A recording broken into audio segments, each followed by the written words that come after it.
You are here because the outside world rejects you. Hey, what's up everyone? Today in this video we're going to take a look at the in-game story plot to Teenage Mutant Ninja Turtles 3, The Manhattan Project for the Nintendo Entertainment System. So far we've covered the first and the second game for the NES, and what we do is cut straight to the plot of what the story was for these old Turtles games, and in doing that we've discovered some interesting details from some plots, so make sure to check out those other videos out when you get the chance. But let's waste no more time and dive into the sewers, because today we're going to take a look at Teenage Mutant Ninja Turtles 3, The Manhattan Project.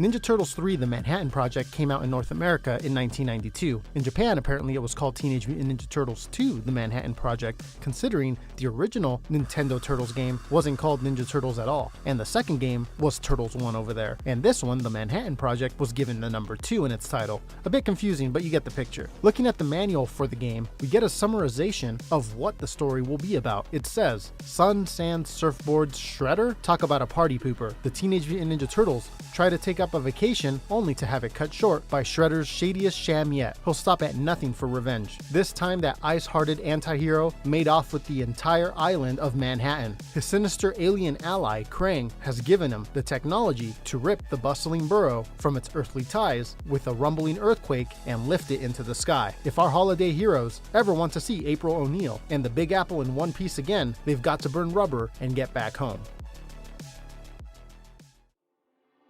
The Turtles are next seen fighting their way out of a beach. It's called Fort Lauderdale Beach in the manual. This is where they are vacationing. At one point in the level, you see a sign that says Key West, so it sounds like they're in Florida. Anyways, the Foot have arrived where the Turtles are at and are trying to take them out. The fight continues over to the pier, where eventually they reach a point where Rocksteady jumps out of the water and attacks the Turtles. He appears to have some type of a harpoon gun that he shoots at the Turtles. After he is defeated, the Turtles do a flip off of the pier and land on a surfboard. Now as the Turtles surf, foot soldiers approach, also on boards. There's also these little drone things that come out of the water. The foot soldiers even roll up in some type of an aircraft, shooting down at the Turtles. But the Turtles get away and surf onto what is called Baron Van Spleen's battle barge, and here they deal with some flamethrowers. Some more foot get in their way, different color ones, just like in the previous games, but this eventually leads us to the villain, Groundchuck. Groundchuck is described as a cyborg mutant bull. He charges at the Turtles with his horns and tries to hit them with the pipe. It's okay though, the Turtles come out on top, and we see the barge arrive in New York. This is when you can see the part of the city that's floating up in the air. The Turtles jump off the barge and onto the Brooklyn Bridge. Here they face the Stone Warriors, which kind of look like Granitor and Trag. We even have Bebop come by in a monster truck throwing bombs at the Turtles. At one point, the monster truck comes back, but this time it brings Slash, the bad turtle. I believe this is Slash's first appearance in the video games. Slash jumps off of the truck and a fight begins. After he is beat, the Turtles continue on the bridge where they reach the monster truck, who is parked on the edge. Bebop gets out and has a ball and chain on his head that he swings around, similar to the action figure from back then that did the same thing. Once the Turtles get past him, the turtle blimp comes by and picks everyone up, and they fly over to the part of the city that's floating up in the sky. The Turtles make land on the floating piece of city and immediately begin fighting foot soldiers and work their way down into the subway. Down in the subway, they face Dirtbag, a mutant mole. He's also referred to as a mining mouse in some magazines. At first he can be seen riding around in a train cart. Then the Turtles face him. He shoots laser rings at the Turtles, but once he is defeated,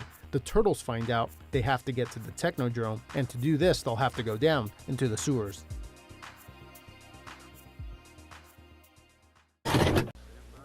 Will the real Teenage Mutant Ninja Turtle please stand up?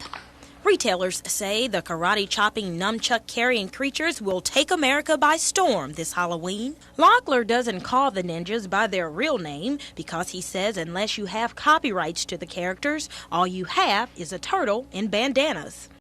Through the waters of the sewer, the turtles fight some more foot soldiers and now mousers, and then foot soldiers on top of mousers. The turtles then face Leatherhead at the end of all this. Leatherhead blasts the spread gun and tries to bash the turtles with his tail. It ain't enough though, and the turtles get past him too and approach the Technodrome to try to get April back. Once in the Technodrome, they fight these little guys and also armored soldiers. You can even see foot soldiers being built at some point in the level. And towards the end of the level, you face Razar, although he's named Razair in the credits. This version of Razar has some interesting abilities. He has an ice breath attack that freezes the turtles. Now once they get past him, they enter a room and you can see that April is tied up in the background, and out comes Shredder. They fight for a while, but when the turtles win, they are seen reuniting with April afterwards. And this is when April points out that there is a spaceship floating up above the floating island that they're on, Krang's spaceship. This is when we see Shredder in the background get up and take off, presumably to Krang's spaceship. The turtles then attempt to get to higher ground to eventually get to the ship, so they get to what is called Vertigo Point Tower and ride up an elevator of sorts that takes them to the top, all the while fighting enemies. Eventually at the top of the building, they face Toka. There's a cool Foot Clan neon light sign in the background during this fight, which occasionally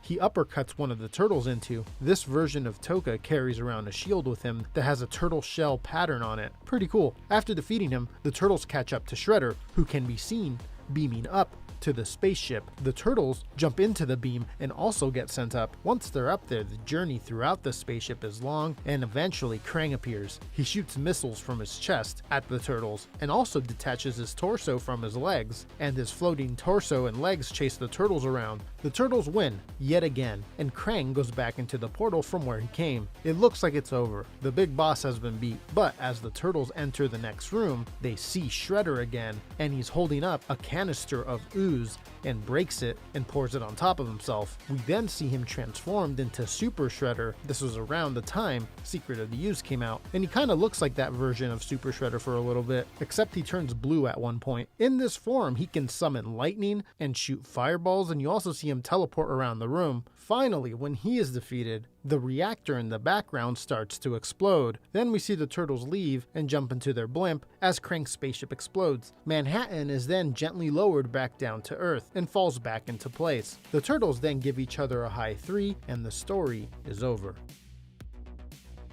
Alright everyone, hope you enjoyed the story plot of Teenage Mutant Ninja Turtles 3, the Manhattan Project for the NES. That's it for this video. I'll see you on the next one. Take care.